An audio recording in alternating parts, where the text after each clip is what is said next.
boa noite a todos.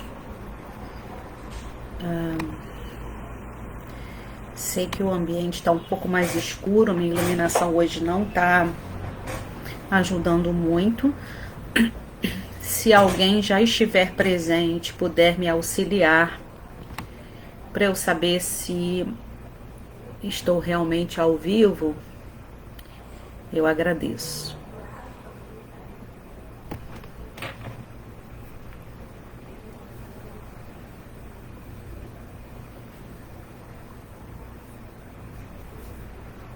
Tá, o Mauro, tô lendo as mensagens do Mauro aqui.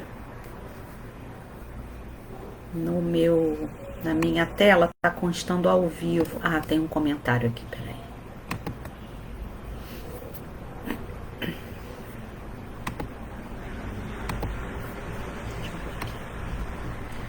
Imagem e som ótimos, obrigado. Ademário, boa noite, obrigada. Tá bom. Então, deixa eu testar.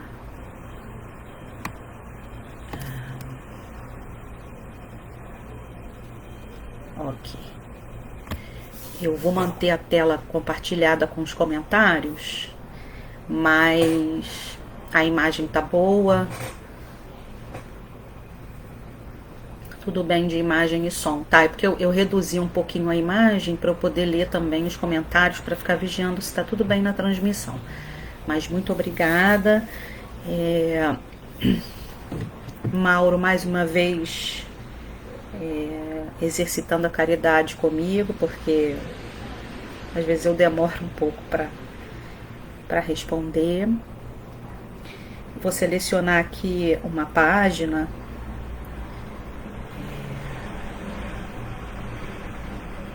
para a gente ler e iniciar a nossa transmissão, tá bom? Já temos um minutinho de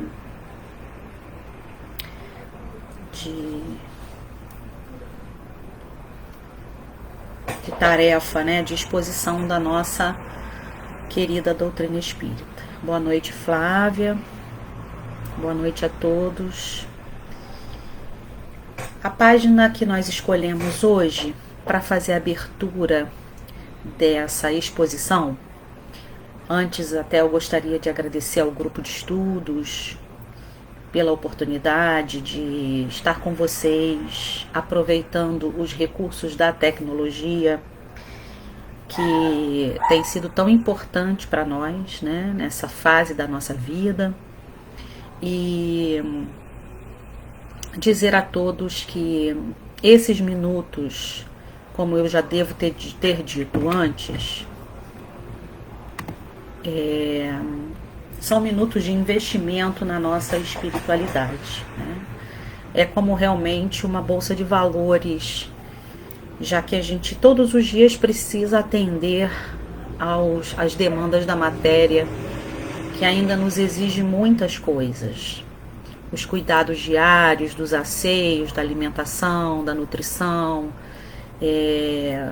dos deslocamentos, dos convívios, seja ele no âmbito do núcleo familiar, no âmbito da convivência com os transeuntes nas vias públicas, nas instituições, nos ambientes de trabalho, nos ambientes de formação acadêmica. Então, todos os dias nós enfrentamos os desafios de darmos conta da nossa administração na esfera material, né? Mas a gente sabe, e não é à toa que a gente está abraçando a doutrina espírita, ou já se agarrou nela, que nós não somos somente matéria. Ela é muito importante para a nossa jornada evolutiva. Atualmente nós nos utilizamos de uma matéria compatível com a casa planetária e com o nosso grau evolutivo também, dentro das nossas possibilidades, conquistas e necessidades de evolução. Mas a gente sabe que nós somos mais do que isso, muito mais do que isso, inclusive que não somos a matéria em si, né? Ela nos serve. Nós somos, na verdade, espíritos imortais. E tendo em vista que todos os dias nós somos extremamente demandados pelas necessidades da matéria e ainda muito apegados àquilo que é tangível para nós, né? Como Joana de Ângeles tem nos falado muitas vezes da nossa fase evolutiva ainda centrada no eu, no egoísmo, né? No ego, nesses ensaios que nós temos feito para a espiritualidade, porque nós acreditamos que a vida real é a vida espiritual, esses investimentos na espiritualidade, como por exemplo estar vencendo mais um dia, e ainda assim com todas as demandas e exigências dos cansaços do corpo físico, a gente resolve investir numa reflexão edificante, né? Num compromisso conosco mesmo de uma nutrição espiritual, numa comunhão mais intensa, na medida do nosso possível, com a espiritualidade superior, com os nossos benfeitores, com a divindade. Portanto, são momentos importantes que nós esperamos também que sejam úteis e agradáveis a todos que estamos hoje aqui nos dispondo a ouvir, a pensar a respeito da exposição dessa noite, tá bom? Então, eu agradeço mais uma vez as mensagens aqui carinhosas, desejando boa exposição para todos nós, né? A Sueli, a Serli, a Eleonora, a Silvana, o Mauro já recomendando que a gente aproveite a oportunidade para separar uma aguinha, para que ela seja fluidificada, realmente é muito importante, né? Enfim. E aí nós vamos então, peço a vocês que qualquer interrupção me atentem, eu consigo ver daqui as mensagens. Hoje eu estou no computador do meu filho, de vez em quando entra uma notificação de WhatsApp, eu não sei se incomoda o áudio, mas então nós vamos nos dar continuidade a essa tarefa, fazendo os agradecimentos que foram feitos, todos aqueles que são importantes, que a gente faça, que a gente lembre, né? Fazendo até uma observação um pouco antes de continuar, eu não me lembro se eu falei com o grupo sobre esse assunto, eu acho que sim, na minha última exposição, mas às vezes a gente ouve algumas críticas, porque é verdade que a gente é uma turma bem acomodada, e algumas críticas, elas têm a sua parte de razão, né? Que as casas espíritas, muitas casas espíritas ainda não voltaram a ter a frequência que tinham antes da pandemia. Isso é uma realidade. É uma realidade também que o ambiente da casa espírita é um ambiente diferenciado no preparo do psiquismo, tudo que os benfeitores espirituais ali depositam, né? Como todos os templos onde a fé sincera, o desejo ardente do bem imanta naquele ambiente, né? Basta a gente lembrar do livro Libertação, de André Luiz, no caso de André Luiz estar compondo juntamente com Gúbio e outros tarefeiros, né, o propósito de atender os casos de obsessão, objetivando chegar em Margarida, que já era uma filha de Gúbio, muito amada por ele, que sofria um processo tenaz de obsessão, e num determinado domingo, se não me engano, final de semana, o esposo da Margarida estava encarnada, rodeada de muitos espíritos obsessores, né, por conta de todas as razões que são expostas lá no livro, que eu convido todos a lerem ou a relerem, é um livro maravilhoso. Eles vão a uma missa, né, na Igreja Católica, e André Luiz observa que ao redor das imagens dos santos tinha uma aura fluídica, luminosa, e ele pergunta a Gúbio por quê, né? E Gúbio responde que os devotos fiéis daqueles santos católicos exalavam, emitiam, né, não só as suas súplicas para os seus santos, mas também gratidão,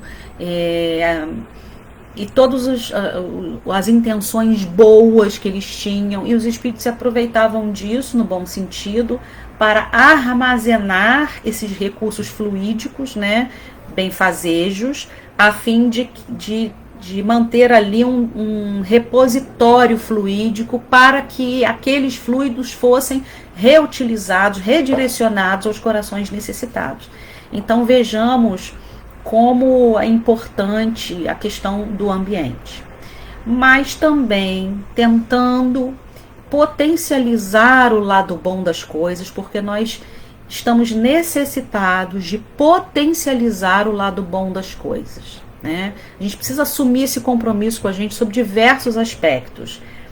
E aí eu penso que a tecnologia que nos permitiu, por exemplo, hoje estarmos aqui através de uma rede social, fazendo um estudo espírita, que depois, se não me engano, pode ser consultado em outro momento, porventura por alguém que não tenha podido assistir ao vivo, ou queira reassistir, ou encontre, né, por um acaso, entre aspas, a gravação da exposição, assim como qualquer outra, é uma benção. Porque antes a gente já tinha esses recursos tecnológicos, mas a gente não tinha tentado para otimizá-lo no sentido de fazer chegar aos nossos lares esses recursos. Então nós temos num dos grupos de estudos que existem no Leôncio de Albuquerque, que... Obrigada, Sueli. Sueli está respondendo que pode sim ser assistido em outro momento, né? Nós tivemos e ainda podemos ter, temos pessoas que assistem o estudo que moram em outro estado, pessoas idosas que já estão com impossibilidade não, mas uma dificuldade maior de deslocamento, até pela questão da violência, de ser um período noturno, estudo, e podem assistir de suas casas. Tivemos um querido amigo que desencarnou em março desse ano, mas que assistiu por um bom tempo os estudos, que estava cometido de uma esclerose múltipla, a esclerose, na verdade, esclerose lateral amiotrófica, e que só mexia os olhos. Então, ele não podia ir fisicamente à casa espírita, não sem desdobramento, né? Mas normalmente era um horário que ele não estava desdobrado. A sua mãezinha, que foi uma grande tarefeira da casa e que também foi acometida de um câncer no fígado e que desencarnou no ano passado, quando ela já estava e ela fazia os estudos, e ele também fazia os estudos, tá? Ele fazia os estudos porque ele tinha um programa no computador que ele ia escrevendo a palestra através dos olhos e passava para algum outro companheiro, que era o seu avatar no caso, e transmitia a palestra. Então, o fato da gente poder... Então, o Mauro está dizendo aqui, nosso núcleo de estudos espíritas Carre Bachutel é virtual e foi criado em 2014 visando esse público que não tem como ir até a casa espírita, né?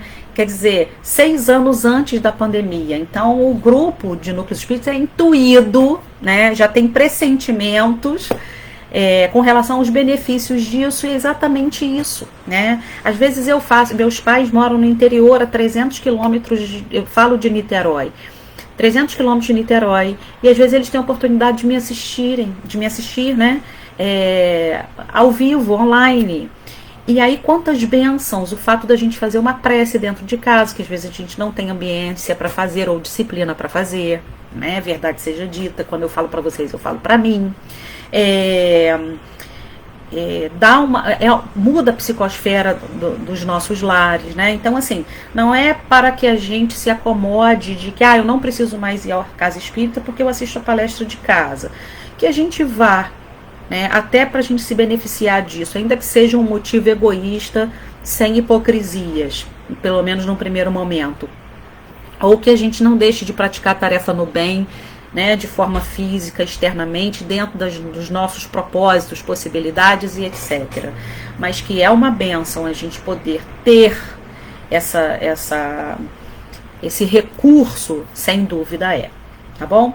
Bom, dito isso, nós vamos partir para a página que é do livro Luz Bendita, a página que eu vou ler hoje, para a gente poder falar um pouquinho do nosso tema central, né, já que estamos no Setembro Amarelo, apesar do calendário não ser o determinante para a gente pensar os assuntos somente nesses períodos, mas são boas bandeiras de concentração para os assuntos, né? Para a gente poder focar nesses temas que são tão importantes: combate ao câncer, a saúde também, né? Como é o Outubro Rosa, como é o Novembro Azul. Esses dias eu vi alguma outra campanha interessante. Temos as campanhas também sobre o autismo, para que chame a nossa atenção, já que a gente é pouco vigilante, né, nessas coisas, e a gente está em pleno Setembro Amarelo, que é um mês dedicado à prevenção do suicídio, né, a esse trabalho cujo evento, o suicídio em si, é tão grave na nossa sociedade, tão alarmante, tão preocupante, tão triste também. Enfim. A página é do livro Luz Bendita, de Emmanuel, pela lavra mediúnica do nosso querido Chico Xavier. Mensagem número 15, intitulada Ânimo. É uma página pequenininha que diz assim: age em favor dos outros, sem que isso te arrase. Lamentação que faças enfraquece a quem amas. Esse tem duras provas e precisa escorar-se. Outro te pede auxílio para fortalecer-se.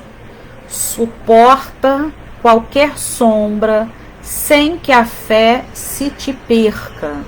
Nada te desanime. Serve e confia em Deus. Emmanuel.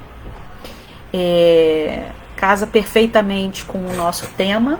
Eu não selecionei essa página, eu abri o link, né? Como a gente abre nossos livrinhos ao acaso, e estava lá essa página Ânimo, que tem tudo a ver com o nosso tema. Bom, o Mauro está dizendo aqui, Setembro Verde, chamar a atenção para a doação de órgãos. Interessante. É um tema, Mauro, que eu quero até estudar mais, né? Por conta da memória afetiva dos órgãos, enfim, tá? Obrigada, Maria Claudete. Obrigada, Ana Cristina. Deixa eu ver quem mais aqui eu eventualmente possa não ter respondido. Acho que é isso. Se eu deixei alguém, recebo o meu abraço. Não foi intencional. Vamos lá, então, lida a paginazinha, feita essa introdução toda sobre a importância da gente investir na espiritualidade, sobre a importância da gente aproveitar o recurso da tecnologia, né, otimizando a nosso favor e em favor do nosso ambiente familiar. Vamos fazer a nossa prece, e a quem eu convido a todos para me acompanharem, né, na oração que é tão importante. Mestre Jesus, divino pastor das nossas almas, querido amigo, agradecemos, Senhor, a oportunidade bendita por mais este dia, os recursos materiais que vieram em nosso favor, atendendo às nossas necessidades, do nosso vaso orgânico, como o abrigo do teto, da nossa cama, do nosso leito, do ambiente, Senhor, dos nossos asseios, que, se pararmos para refletir, falta a tantos irmãos em situação de rua, em situações precárias. Portanto, a água do nosso chuveiro, da nossa torneira, a nossa cama asseada, o abrigo do vestuário, recursos diversos que vão além do nosso pão de cada dia, do nosso prato de refeição, da possibilidade dos deslocamentos, da oportunidade do trabalho, do estudo, do lazer. Agradecemos muito, Senhor, mas especialmente pela doutrina espírita em nossas vidas, que nos proporciona reflexões tão poderosas a ponto de nos alavancar para as transformações morais de que necessitamos, pela conscientização de sua importância, de sua urgência, de que é o verdadeiro propósito da nossa jornada. Finalizarmos o nosso ciclo na Terra melhores do que quando iniciamos, Senhor. Fomentando a fé lúcida, estruturada, a confiança em Ti, em Deus nosso Pai, na vida imortal, a resignação diante dos desafios, o reconhecimento e a gratidão por todo o amparo. Rogamos, Mestre, que permaneças conosco, envolvendo-nos, intuindo-nos, bafejando em nossos lares os fluidos melhores de paz e alegria. Envolve os nossos corações, a nossa receptividade psíquica para que essa tarefa seja proveitosa, útil e agradável a todos nós. Obrigada, Jesus, que assim seja, Senhor. Muito bem, queridos amigos, combinamos hoje de falarmos um pouquinho sobre o suicídio, em que eu pretendo, de uma forma menos pretensiosa possível e mais simples possível, abordar uma obra que é essencial nos nossos estudos, nas nossas informações, que é uma obra muito estigmatizada no meio espírita, e não tem por que falar de outros meios, já que é um livro espírita, né? E, portanto, pouco lido, pouco chegado a nós pelas nossas próprias resistências. E não digo que sejam com todas as pessoas, mas a gente ouve muitos relatos, né? Eu ouvia da minha mãe, inclusive, que ouviu do meu avô, inclusive, que é falar um pouco do livro Memórias de um Suicida, né? Qual é o propósito disso? Principalmente falar do tema e também falar da importância do livro para tratar o tema, de peculiaridades interessantíssimas. Juro por Deus, como a gente costumava falar, aí Ademário, sempre meu parceiro, excelente livro, é verdade, que é pouco tempo para falar dele. Um seminário é pouco tempo para falar dele. 2 anos de estudo desse livro é pouco tempo para esgotar. O Memórias de um Suicida, assim como outras obras, né, é um manancial de conhecimento que é fundamental para todo espírita e para o não espírita, para todas as pessoas. Como é um assunto muito importante, muito urgente, e essa obra é uma obra visceralmente ligada a esse assunto, eu vou tentar falar um pouco do livro, tentando plantar aqui um convite bastante efusivo para que vocês vençam qualquer dificuldade para acessá-lo, para adentrá-lo, para ir até o fim. Porque, em verdade, meus amigos, o livro Memórias de um Suicida, em verdade, lá no fundo, verdade verdadeira, ele é uma ode à imortalidade. E por que eu quero falar do livro em primeiro lugar, né? Nesse entremeio da exposição, ir falando do assunto também.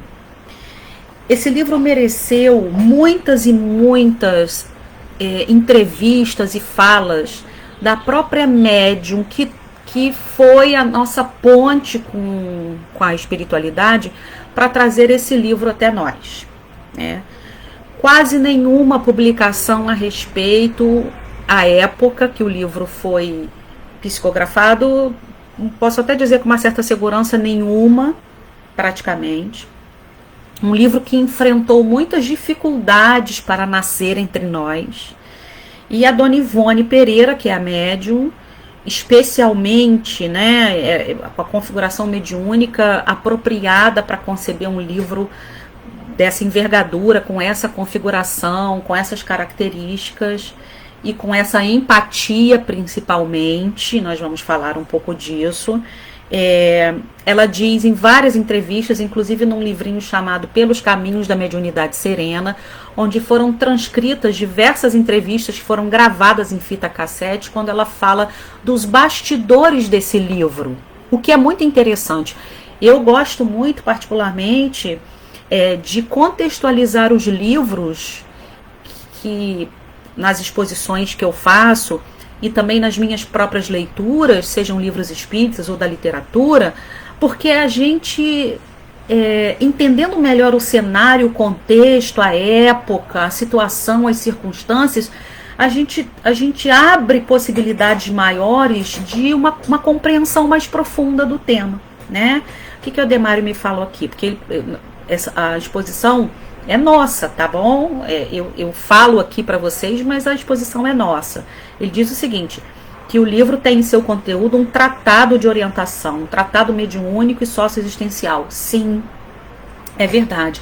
É de tanta importância esse livro que Chico Xavier e Dona Ivone, que são amigos e foram amigos quando encarnados aqui da última vez, o Chico dizia, a Dona Ivone era apaixonada pelo livro Paulo e Estevão.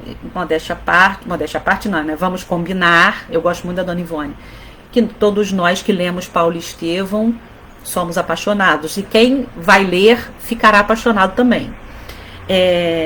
Mas a Dona Ivone dizia que o livro mais importante para ela, e mais bonito, mas mais importante, era Paulo e Estevão. Mas Chico Xavier dizia que o livro mais importante era Memórias do Suicida, porque o médium, né, que trouxe Paulo e Estevão era o Chico Xavier, e Memórias do Suicida, a Dona Ivone do Amaral Pereira. E ele dizia que, Chico Xavier chegava a dizer que se a doutrina espírita desaparecesse da face da Terra, o Memórias do Suicida é o livro que tem condições de reescrever a doutrina espírita, restaurar a doutrina espírita na sua completude. E de fato, porque ele é um livro que trata de fluido as complexidades reencarnatórias, lei de causa e efeito, lei de justiça, amor e caridade, imortalidade da alma, Deus, reencarnação, pluralidade dos mundos. Gente, tudo está ali, né? As regiões umbralinas que André Luiz fala, e que mais? Fluido anímico, fluido vital, melhor dizendo. Nossa, lei do progresso, lei do trabalho, lei da sociedade, lei de destruição. Fala de tudo, né? De todos os princípios, de todas as diretrizes espíritas. E por que nós vamos falar um pouquinho do livro? Que é o seguinte, esse livro, a Dona Ivone Pereira era muito jovenzinha, quase que ainda, se a gente for olhar em termos legais, uma criança, porque a mediunidade dela sempre foi ostensiva desde muito cedo, e é muito interessante conhecer a história de Dona Ivone, que não vai dar tempo aqui hoje, provavelmente, da gente falar mais sobre ela. Mas ela diz numa das entrevistas sobre o livro Memórias que ela foi no interior de Minas Gerais a um aniversário, isso, gente, na década de 20, 30, por aí, século passado, que nós estamos falando, século 20, início do século 20. Foi no aniversário de uma amiguinha, talvez vizinha ou amiga de escola, alguma coisa assim. Quando ela chegou na casa da pessoa, ela registrou um espírito, que é exatamente o autor espiritual da obra Memórias do Suicida. E descreve as suas feições, desanimado, tristonho, circunspecto, e que ela depois vai saber que é o escritor português desencarnado Camilo Castelo Branco, que foi um escritor, jornalista muito famoso no final do século, meados e final do século XIX, que viveu em Portugal, autor de um dos livros de literatura muito utilizados nas escolas, Amor de Perdição, dentre outras obras também conhecidas. Então ele já era a sua época encarnado, um escritor de fama, e publicava em periódicos, em jornais, vivia disso inclusive, e ele foi acometido de uma cegueira e, desesperado por conta da cegueira, prevendo que ia se tornar um homem indigente, carecedor da assistência dos outros, né, da caridade alheia, não tendo condições mais de escrever, de exercer o seu ofício. Num ato de desespero total, ele comete suicídio, atirando contra sua própria cabeça. E porque havia uma afinidade entre Dona Ivone e ele, em função das vivências passadas, principalmente em Portugal, já havia uma certa afinidade, né? Ele então, ela registra essa presença. Um tempinho depois ele começa a escrever por ela, e aí tem muitas considerações a fazer a respeito da forma como esse livro foi escrito, né? E ela vai dizer pra gente que o espírito que muito colaborou nos esclarecimentos desse livro foi também o Leon Denis, nosso querido Leon Denis, né, filósofo contemporâneo de Kardec, que assumiu, né, muito do movimento espírita após a desencarnação de Kardec, e nos deixou também obras importantíssimas como O Problema do Ser, do Destino e da Dor, né, No Invisível, e um livro sobre Joana d'Arc, enfim, diversas obras muito, muito importantes também.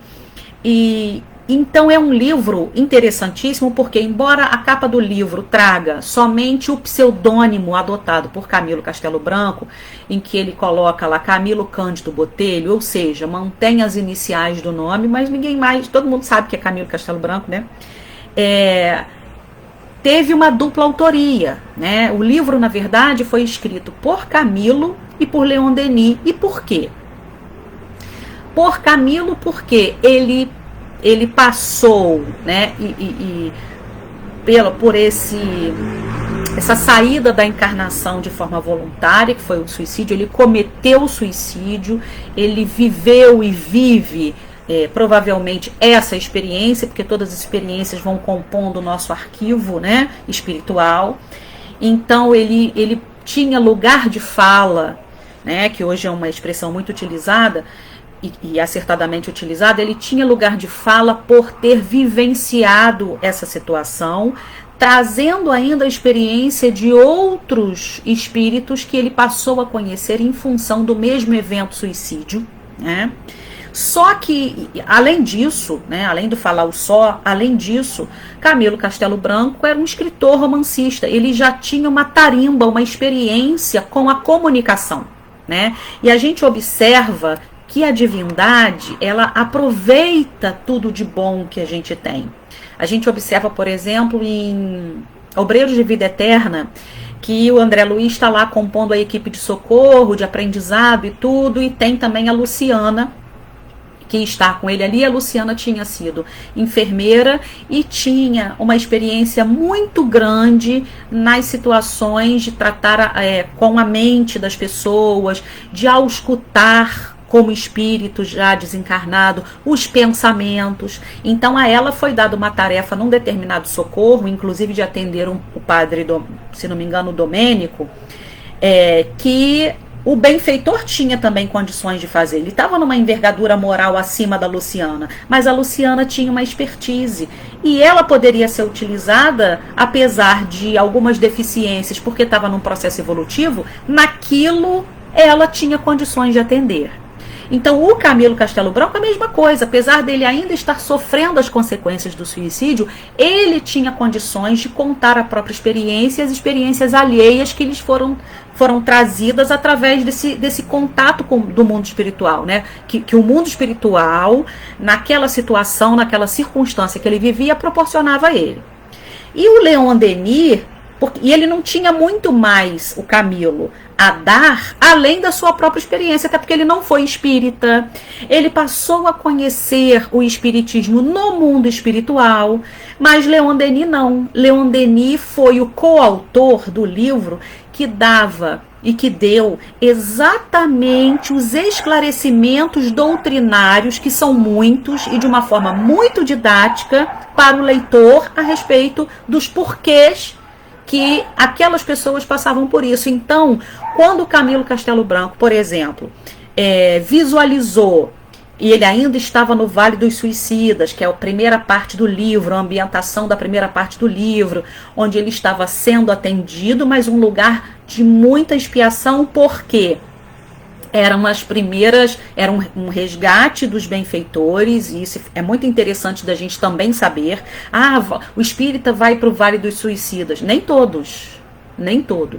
Porque se foi um homicida reiterado, um fratricida, provavelmente com muitos comprometimentos conscienciais, as hordas de espíritos obsessores muitas vezes sequestram o espírito suicida, e nem para o Vale dos Suicidas o espírito vai. Às vezes vaga por muito tempo, imantado nesse magnetismo das consciências transgressoras, até que tenha condições de ser atendido. Mas o Camilo não era um espírito com esse tipo de experiência. Ele tirou a própria vida, mas ele não tinha, não tinha um comprometimento que outros espíritos, inclusive um especialmente que é o Agenor Penhalva, que é uma personagem que vai aparecer no livro, e que foi exatamente isso que aconteceu. Ele ficou por muito tempo vagando, imantado em hordas de espíritos obsessores, porque ele não tinha a menor condição ainda de ser resgatado para o Vale dos Suicidas, que tem a supervisão, assim como outros locais no mundo espiritual, de um complexo de assistência supervisionado por ninguém menos que Maria de Nazaré. Porque a ela foi delegada pelo Cristo a função de cuidar desses espíritos infelizes, por tanto poder amar e por tanto saber amar. É muito bonito, inclusive é um livro que eu confesso a vocês que me emocionou demais, me aproximou muito de Maria. Eu que me considero um espírito muito divorciado das questões religiosas, antes de ser espírita, né? Aquela criança que já nasceu questionada, já nasci velha, né, gente? Idosa no sentido da mente, assim, de tantos questionamentos que eu tinha e de tantas descrenças, até que a mediunidade me pegou de jeito e eu fui estudar e eu fui me encantar com Cristo e com toda a doutrina espírita. Enfim, o livro tem essa peculiaridade. O livro tem uma autoria dupla, né, em que o Camilo vai contar a sua história e o Leon Denis vai enxertar na história do Camilo os esclarecimentos. Essa psicografia original, ela nos chega mais ou menos da década de 30, final da década de 20, década de 30. Não existia parâmetro para esse livro. E a Ivone, que tinha essa configuração mediúnica de desdobrar-se do corpo, o corpo físico ficava em processo letárgico, né? Apenas com os sinais vitais ali bem tímidos.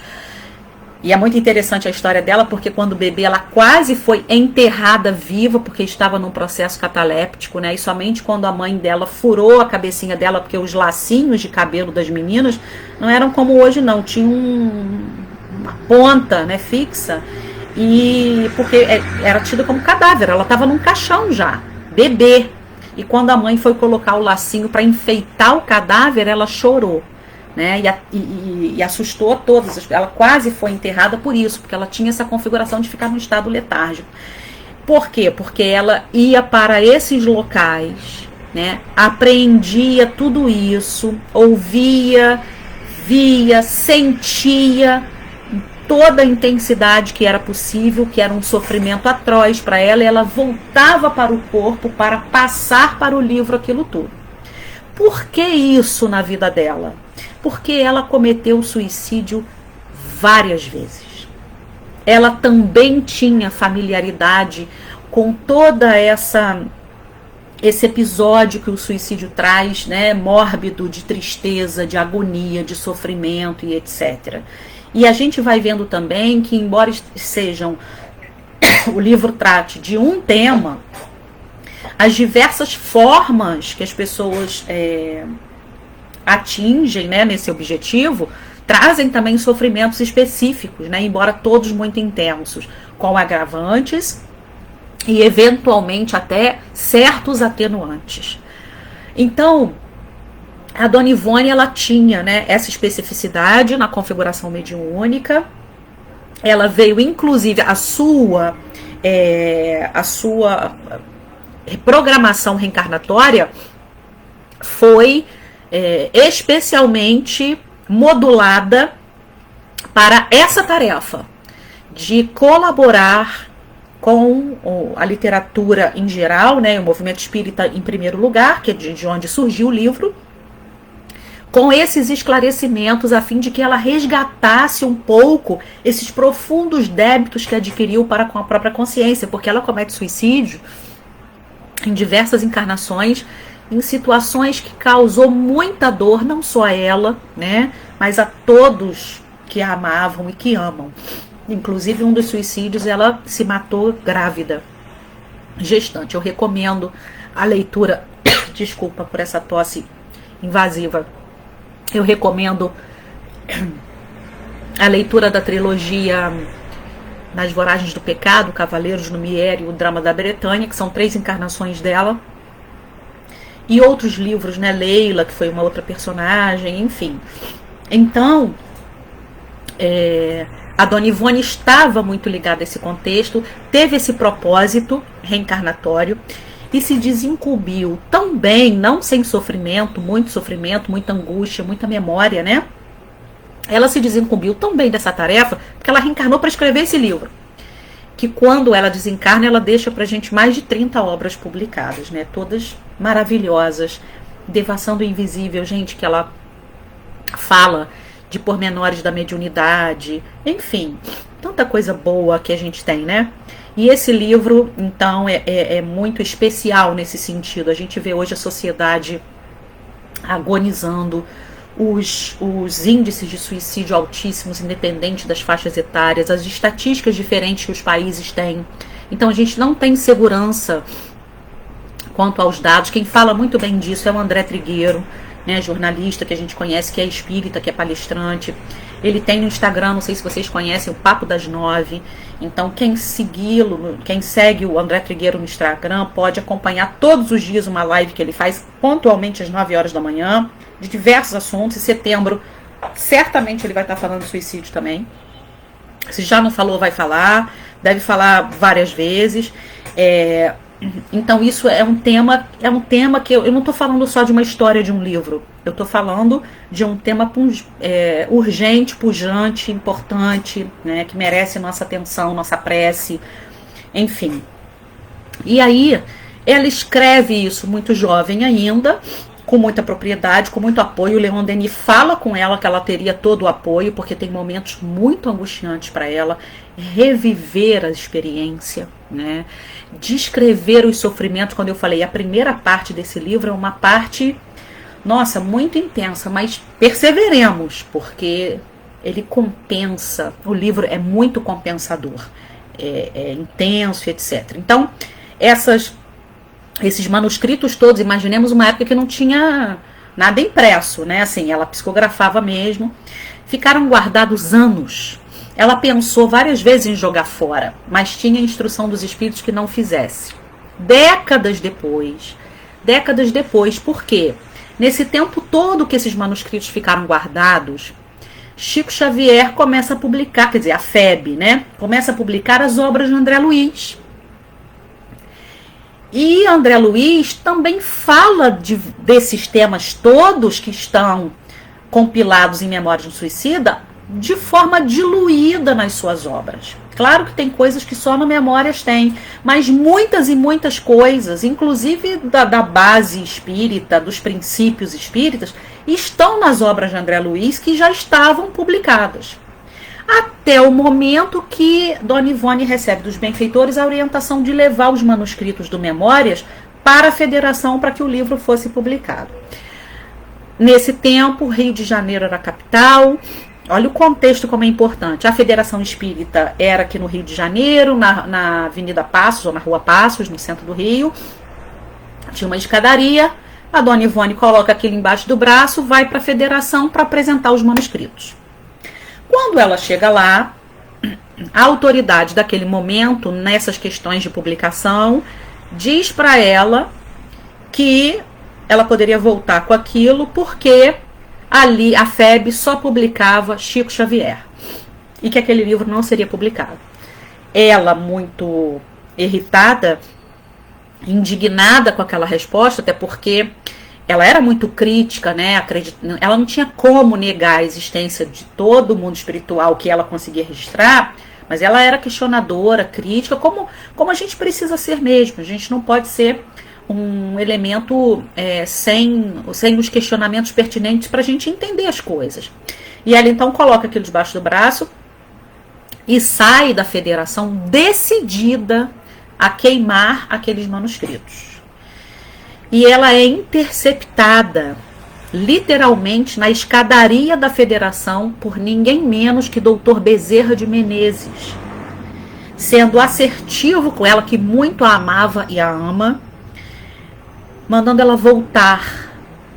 Volte, porque esse livro será publicado. Então ela ainda enfrenta a experiência, e tudo é experiência, né? De uma rejeição, né? Muito interessante a questão da rejeição, dessa energia da rejeição que muitos de nós passamos, muitas vezes em função do nosso próprio fluido, né? Característica do fluido. Tem gente que chega, brilha no lugar, é super bem recebido, tem simpatia para dar e vender, tem gente que é mais introspectiva, tem gente que antes de conseguir o sim é não para tudo. Isso não é à toa, gente, né? Tudo é plantio, tudo é colheita, tudo é ação e reação, tudo está dentro dos parâmetros das leis divinas. Mas enfim, e aí ela vai lá, insiste, o manuscrito fica e vai ser submetido às avaliações. E sabe por quê? Quer dizer, foram vários motivos, mas principalmente um porquê importante dele ter sido publicado. Um dos motivos era porque uma das pessoas que analisava os escritos para avalizar as publicações era profundo conhecedor das obras de Camilo Castelo Branco. Olha só que interessante. E quando leu os manuscritos, falou: é Camilo Castelo Branco que escreve isso aqui. Característica total do gênero, né, da escrita, do romancista que ele foi, que ele é, né? O modo de escrever, a intensidade com que escrevia, a transparência nas informações, como que consegue contaminar o leitor com as informações que traz. E o outro grande motivo, e eu não falei de André Luiz à toa, é que uma das maiores razões porque o livro foi avalizado pelos encarnados para ser finalmente publicado é que muitos conteúdos de Memórias de um Suicida já tinham sido publicados através de André Luiz e Chico Xavier, né? De forma diluída nas obras de André Luiz, mas estavam já publicados. E aí nasce o livro para nós encarnados. Um livro riquíssimo, dividido em acho que 3 ou 4 partes. Eu tenho um estudo aqui dele bem minucioso, porque ele vale vários estudos, ele vale várias palestras e tal, em que nós vamos nos deparar com a primeira parte, o despertamento de Camilo. Eu não quero dar spoiler, mas já dando um pouco de spoiler, mas eu espero muito que vocês abracem essa obra. E antes de falar um pouquinho dele, ainda vou abrir um parênteses, que eu já fazia muitas palestras, quando eu falo lá no início dessa exposição, que eu já tinha ouvido isso da minha mãe, blá blá blá, que as pessoas olham Memórias e falam assim: é um livro muito pesado, é um livro muito sério, é um livro muito forte, não tem condição de ler esse livro. E a minha mãe uma vez falou: uma vez eu cheguei na estante de não sei aonde, porque a casa era muito pobre, não tinha o recurso de ter livros e tal, né? Estamos falando aí da década de 50, interior mesmo. E aí ela falou que ela pegou esse livro e o meu avô materno, que era espírita, sem ter muito centro espírita, então era mais leitor, né, mais adepto das ideias espíritas, falou para a filha, né, que é minha mãe hoje: esse livro é muito pesado para você. E ela nunca leu por conta disso e me passou essa propaganda. Esse livro é um livro muito pesado. E aí eu já fazia muitas palestras, né? Já tinha lido um monte de coisas, até que um dia um amigo de infância do meu marido, que não frequenta a mesma casa que eu e nem frequentava tanto, né? Gostava de ler, gostava de assistir algumas palestras e ok, me liga um dia qualquer. E é muito assertivo comigo. Denise, você já leu Memórias de um Suicida? Falou de uma forma assim, séria, contundente. Eu falei: Maurício, por incrível que pareça, nunca li. Ele falou: então você tem que ler urgente. Eu falei: gente, será que ele está pressentindo alguma coisa? Será que... E aí era final de ano, essas coisas de amigo oculto em casa. Eu dei uma sugestão, quem tivesse me tirar de amigo oculto me desse o livro. Eu ganhei o livro da sogra e em 15 dias eu já tinha lido o livro, eu estava apaixonada pelo livro, já reli diversas vezes, estudei, etc. Mauro Rildo da sogra, é verdade. Então, é um livro que, na primeira parte dele, e aí só de contar isso, eu já tenho vontade de ler o livro de novo,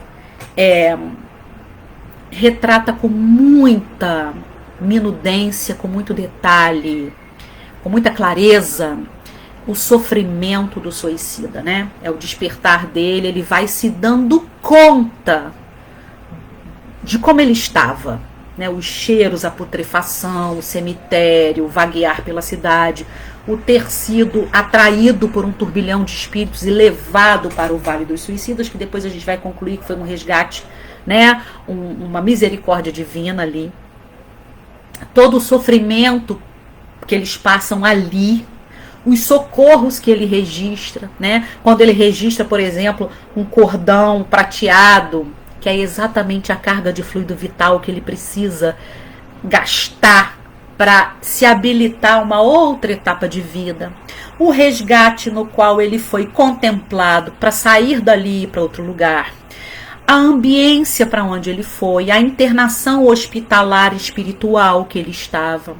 Os registros das preces, as decepções com relação às pessoas que eles achavam que iriam orar por eles e quem realmente orava por eles. Os recursos que em 1930 não existiam, ele fala de telas nos leitos que eles assistiam, eles sentiam as preces e eles ouviam os recados do hospital. Não existia televisão nessa época, não existia tablet. Hoje pra gente é muito fácil da gente imaginar isso, né? As palestras que eles ouviam, as equipes de atendimento, os enfermeiros, as relutâncias dos companheiros que não queriam acompanhar, as insistências em visitar a família encarnada em momentos que não estavam preparados para isso. Tem uma experiência fortíssima do Jerônimo, né, que insiste, e o livre-arbítrio dele é mais uma vez respeitado, e ele tem uma descompensação muito grande ao ver como a família dele estava depois do cometimento do suicídio. Os arrependimentos, as conscientizações que vêm vindo através do amadurecimento dele sobre a própria condição de imortais, porque eles vão se conscientizando de uma forma muito diferente da nossa, de que eles não morreram. E vão se arrependendo daquilo que fizeram e vão também se conscientizando que voltar à experiência é a única via de redenção. E o medo de voltar. E o medo de não conseguir. E as incertezas. E não foi à toa que a gente leu uma página chamada Ânimo, porque por várias vezes em Memórias de um Suicida, eles falam do desânimo. Que o desânimo é o grande condutor da desesperança, né? E quem comete o suicídio não quer morrer, quer sair da dor que sente, quer sair do problema que o domina, mas não consegue, né? Tendo a natureza imortal que a gente tem, no corpo ou fora do corpo, nós estaremos vivos. Vamos nos conscientizando da importância do corpo físico, da grande engenharia e complexidade e beleza que é modelar um novo corpo para as novas experiências. A experiência do Mário Sobral, que havia, né, estrangulado cometido um crime passional estrangulando a mulher que amava, entre aspas, e cometendo suicídio, e depois participando das deliberações a respeito do seu novo corpo, modulando um corpo que viria sem as mãos. E por ter sido também um filho extremamente ingrato, viveria sem o apoio do amor maternal. Então, toda uma complexidade de situações que quando a gente vê a situação num recorte, a gente fala, nossa, como a vida é injusta. E a gente vai vendo justiça em todos os pormenores, né? O Camilo vai adiando a sua reencarnação e vai se tornando, né, um grande estudante das realidades espirituais. Ele vai avançando nos conhecimentos a respeito da misericórdia infinita, como diz Magali no nosso grupo, minha querida amiga e companheira lá das tarefas, a escandalosa ajuda da espiritualidade superior para nós em todos os momentos, o auxílio à família, o poder da prece, o aprendizado do Jerônimo para orar para Maria de Nazaré, a importância da hora do Ângelus, né? De que as comunidades espíritas oram, a participação dos espíritos de várias crenças pelos seus talentos na composição dessa equipe da Legião dos Servidores de Maria, dos Servos de Maria, inclusive dos hindus, de uma forma muito contundente, pela disciplina de manter o pensamento numa vibração mais estável do que nós, né? Que temos esse pensamento mais oscilante, capazes de fluidificar ali por muito tempo, de mentalizar, de orar por muito mais tempo, de uma forma muito mais ordeira e disciplinada do que muitos de nós, que ainda não temos essa experiência, esse valor agregado ao nosso comportamento. E até a cidade universitária, onde eles vão participar de cursos, quem são os benfeitores que dão os cursos, as ajudas, as oportunidades. E a gente se emociona, meus amigos, na trajetória desse livro, que eu fico arrepiada, né, meu corpo físico, de falar da emoção que me acomete quando a gente tem isso na nossa mão, esse banquete servido de tanta informação, de tanto esclarecimento, de tanto conforto aos nossos corações. Eu sou muito grata a Dona Ivone Pereira por essa jornada, a Leon Denis, a Camilo, a todos esses espíritos que de certa forma autorizam a serem expostos a sua vida, os seus erros do passado, para que a gente não os cometa, evite, tente resistir a tantas coisas. Então a Ivone diz que se um coração fosse aliviado com esse livro, ela já estaria com a consciência, com o sentimento de dever cumprido, né?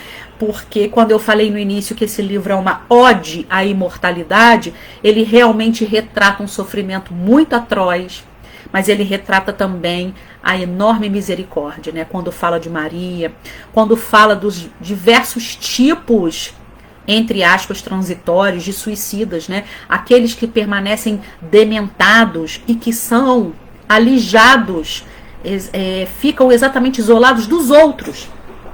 E quando o Camilo pergunta o motivo daquilo, eles respondem que eles nem têm condição mais de pensar. Mas o fluido é tão denso que a presença deles pode causar até a desencarnação súbita de uma pessoa, né? Porque a contaminação fluídica é muito grande. Então a gente tem um manancial de informações indispensável. No momento da nossa vida na Terra, onde a gente tem compromisso conosco e com a sociedade, onde a gente sente as dores tão próximas de nós, onde muitas famílias sofrem, porque não é só o suicida, né? O sofrimento dele por si já é muito, mas todo o núcleo familiar sofre. É uma marca muito profunda que vem de uma não vontade de viver, de uma depressão, de uma dor, de uma vergonha, de um crime e do desespero, que a gente precisa muito, e a gente às vezes nem tem consciência disso, desses recursos para que a gente possa se conscientizar, melhorar a gente mesmo e todos aqueles que estão ao nosso redor, de modo que eu não consegui adentrar tanto os conteúdos, mas conseguimos passear pelo livro, pelo que ele apresenta, convidando a todos vocês que se encorajem de fazer né, de estreitar o relacionamento com o livro Memória de um Suicida. Nós estamos em pleno mês de combate ao suicídio, de prevenção, né, ao suicídio, esperando que esses minutos tenham sido úteis aos corações de todos nós. Eu agradeço mais uma vez a oportunidade de falar para vocês, de falar para mim também, de rememorar isso tudo, né? Convidando para uma prece rápida por conta do tempo que eu já vou roubando de todos, e desejando a todos muita paz, muita alegria, muita esperança. A todos que eventualmente me ouvem em situações de expiações difíceis, confiem. A dor, nós não somos indiferentes à dor, as provações são difíceis, mas confiemos sempre. A vida é imortal, nós temos a eternidade, tudo passa de verdade. Vamos orar. Obrigada pelos comentários tão carinhosos. Eu que agradeço a todos vocês. Espero que tenhamos uma semana de muita paz, rogando ao Mestre Jesus que nos abençoe os nossos propósitos de melhoria íntima, que permaneça conosco hoje e sempre, Senhor, e que possamos permanecer contigo cada vez mais. Possamos honrar a nossa vida, a nossa encarnação, e que a tua mensagem nos emocione sempre. Que assim seja, Senhor. Graças a Deus. Amigos, fiquem com Deus. Obrigada pelo carinho e até breve, se Deus quiser. Muita paz a todos e sigamos, né? Sigamos com o Cristo, Ele está sempre conosco. Um abraço a todos e até.